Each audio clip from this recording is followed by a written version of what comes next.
Good day, global citizens. Welcome to another episode of Dr. Fajembola's Opinion. Thank you so much for joining us through previous episodes. This is a platform where research meets understanding. Today, I'm glad to bring on board a colleague from the eastern region of Africa who has done so much to me, who has done so much of good research and good work with regards to different aspects of health. Today, we'll be looking at Ebola. This is the first time we are looking at Ebola on this platform, and also we'll be looking at the history of Ebola, where we are in Ebola currently, and the way forward with regards to Ebola. So please join me to welcome Dr. Edward Majani.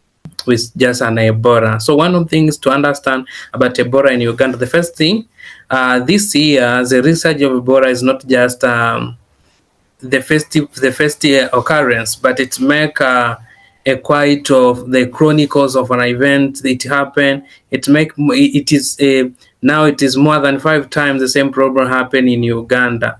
So the first and foremost must pose the question to us: why the resurgence of Ebola continue? Should we think about the clinical prevention? Should we think about the primary prevention? Should we come with any strategies maybe to come up with a real intervention, because it happened more than 4 times? That is the thing that we can ask ourselves. That is one. It poses a question to us: why again in Uganda? And initially happened in Kampala, and we realized later on it is. And we realize now it has been spreaded from Kampala and even Balale district. So you can realize that the problem is still rampant, not only in Uganda, but even it affects some of the nearby country. So that is one. And the another thing that we can pinpoint is a fatality rate of this particular disease. And the third is the ongoing challenge. You have already declared that there are some of the initiative and research that is ongoing on the prevention of Ebola, so that we can make the difference. So the research of you. So much, Dr. Majani, for that beautiful beginning. You really set the pace for us to have a good foundation our discussion today about Ebola concurrently in Africa. What types of Ebola disease have we experienced in Africa? Because I understand the current one is the Sudan virus.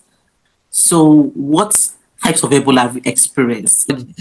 Species that we are experiencing in Africa generally, from the literature, 6 are known, but out of them, 3 are the most dangerous and most prevalent. So we have quite a number of them, which is 6 in total, what is known. But coming to the experience in the field, we have main 3 virus that we are usually experiencing. So one of them is Ebola virus, which cause the Ebola virus diseases. Historical is among the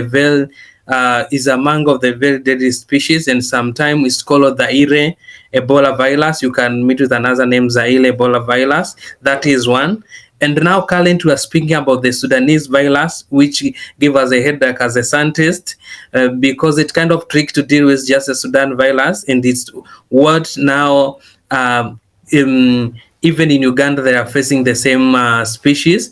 It is kind of tricky to come up with a vaccine or to mitigate it. However, there are some of the research that are still ongoing to make sure that we come up. So that is the second species that we are facing. And also we have another one. It's called Budingibagona virus, which had discovered most of the time. It was discovered in Uganda. Was discovered in 2 decades. Was 27, around 27 was discovered this type of virus. And the fourth species, we have Thai forest virus, also is most of the time it's not so much prevalent, but the main 3 virus that I mentioned is what we are usually dealing in the daily experience from the ground, and according to the some of the outbreaks that has happened concurrent in Uganda and even some of the nearby countries. So general, the most prevalent are the three: one Ebola, Sudanese, and Ebola. This is different from the first case, the resurgence, and now Ebola itself. What are three things you want us to know about Ebola? Thank you very much. What I really wish the community to understand about cholera, the first and foremost is just the transmission dynamic of Ebola.